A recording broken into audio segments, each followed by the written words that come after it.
নমস্কার বন্ধুরা, অরুন্ধতী রান্নাঘরে আপনাদের সবাইকে স্বাগত। আশা করি সকলেই ভালো আছেন। আজকের রেসিপি একদম অন্য ধরনের একটা আলুর দমের রেসিপি আমি আপনাদের সাথে শেয়ার করব। এটা আমি নিজের মন থেকেই বানিয়েছি, আর খেতেও কিন্তু এর স্বাদটা খুব ভালো হয়। আপনারা অবশ্যই এটা একবার বানাবেন। আর এটা একদম সম্পূর্ণ নিরামিষ রেসিপি, আপনারা ভোগের জন্য এই রান্নাটা করতে পারেন।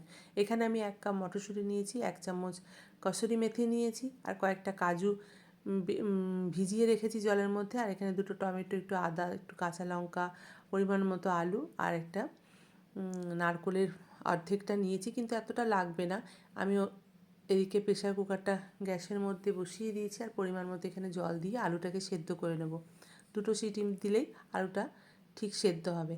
আর নারকোলের মালাটা রেখেছি আপনাদেরকে এটা বলার জন্যই যে আমি ইউটিউব থেকেই দেখেছি যে ওটা, আর নারকোলের মালাটা যদি খুব আগুনের মধ্যে বসিয়ে দিলে পরে তারপরে কিন্তু কোনো জোরে একটা কোনো হাতে শক্ত জিনিস দিয়ে যদি ঘা দেওয়া হচ্ছে, তাহলে কিন্তু এই মালাটা পুরোটাই বেরিয়ে চলে আসছে আর খুব সুন্দরভাবে উঠে আসছে।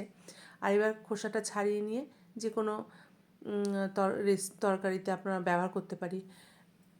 আমি আগেও করেছি, আবার আজকেও এইভাবেই করে নিলাম।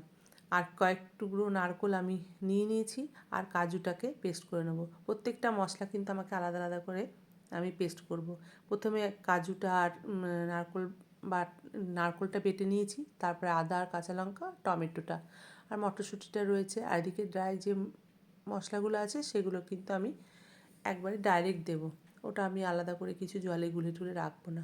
এদিকে পরিমাণ মতো আমি কড়াইয়ের মধ্যে তেল দিয়ে দিলাম। এই রেসিপিটা সত্যিই বলছি, খেতে কিন্তু একদম অন্য স্বাদের হয়। একদম বিশেষ করে ঠাকুরের ভোগে কিন্তু খুব ভালো এই একটা রেসিপি। আমি এখানে একটা শুকনো লঙ্কা আর একটু গোটা জিরে ফোড়ন দিয়ে দিলাম। ফোড়নটা ভালো করে হয়ে গেলে পরে তারপরে আমি এখানে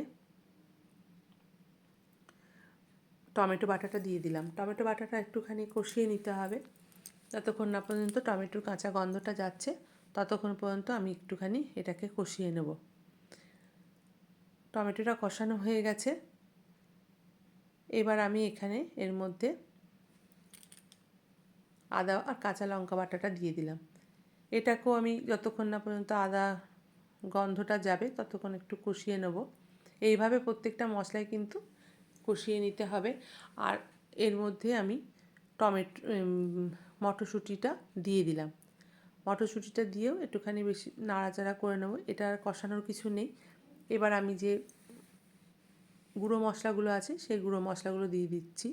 এখানে আমি লঙ্কা গুঁড়ো, ধনে গুঁড়ো, হলুদ গুঁড়ো, জিরে গুঁড়ো, এইসব মশলাগুলো আমি এর মধ্যে দিয়ে দেবো। প্রত্যেকটা মশলাই কিন্তু আমি 2 চামচ করে দিচ্ছি। কেবল লঙ্কাটা 1 চামচ দিলাম, আর হলুদটাও 1 চামচ দিয়েছি। আমি জিরে গুঁড়ো আর ধনে গুঁড়োটা 2 চামচ 2 চামচ করে দিলাম। এর মধ্যে দিয়ে এবার একটুখানি পরিমাণ মতো চিনি আর লবণটাও দিয়ে দেবো। এখানে দিয়ে এবার সবগুলোকে ভালো করে একটুখানি কষিয়ে নেব। সবুজ মটরশুঁটির সঙ্গে মশলাগুলো একটা খুব সুন্দর রং এসেছে, দেখতেও বেশ ভালো লাগছে, আর সত্যি কথা খেতেও কিন্তু খুব ভালো হয়। এখানে এবার আমি আলু যেগুলো সেদ্ধ করে রেখেছি সেই আলুগুলো এর মধ্যে দিয়ে দেবো। দিয়ে খুব ভালো করে মশলাটাকে আলুর সাথে মিশিয়ে নেব।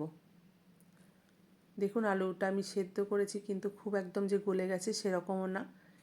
এটাকে এইভাবে বেশ কিছুক্ষণ কষিয়ে নেব।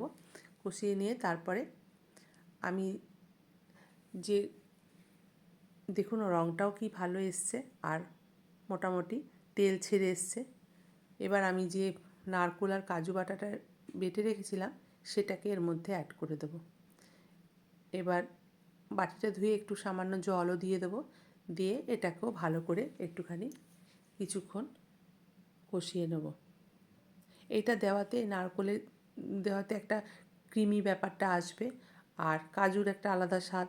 সেই জন্য এর রান্নাটার স্বাদটা কিন্তু এমনি নর্মাল আলুর দমের থেকে এর স্বাদটা একদম ডিফারেন্ট হবে, আর খেতে সত্যি খুবই ভালো। এইভাবে আমি একটুখানি ভালো করে কষিয়ে নিচ্ছি। কষিয়ে নিয়ে তারপরে যে এবার একটু পরিমাণ মতো জল দিয়ে দিলাম।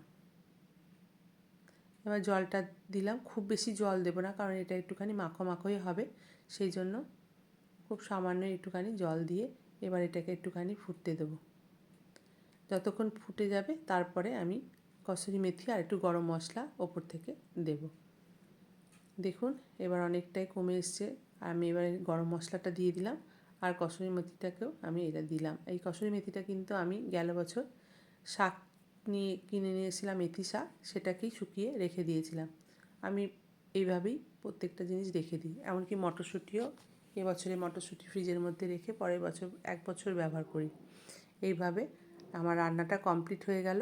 এবার আমি একটা বাটিতে সার্ভ করে আপনাদেরকে দেখাচ্ছি।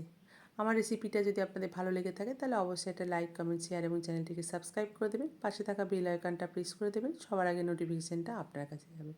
ভালো থাকবেন, সুস্থ থাকবেন, দেখা হবে আবার নতুন একটা রান্নার ভিডিও নিয়ে। আর এই রান্নাটা অবশ্যই আপনারা একবার বাড়িতে ট্রাই করবেন, সত্যিই বলছি খেতে কিন্তু দুর্দান্ত। ধন্যবাদ।